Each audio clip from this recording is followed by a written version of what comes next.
Tingnan niyo naman kung gaano kaganda itong kitchen mat namin. Mahihiya na lang talaga ako gawing basahan 'to. Tingnan niyo naman kasi kung gaano siya kaganda. Tapos be, ang mura lang nito diyan sa basket. Yes, ito yung buy one take one na kitchen mat or kitchen rug. Tapos yung likod pa niya is anti-slip, so hindi siya madudulas.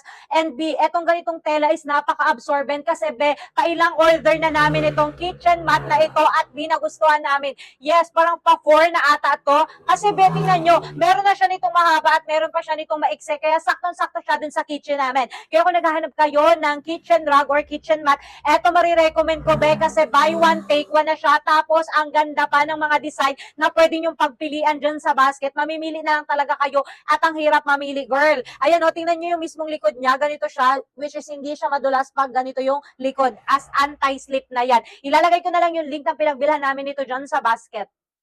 Tingnan niyo naman kung gaano kaganda itong kitchen mat namin. Ang ganda ng design na napili ko, girl. At mapapa-order na naman ulit tayo.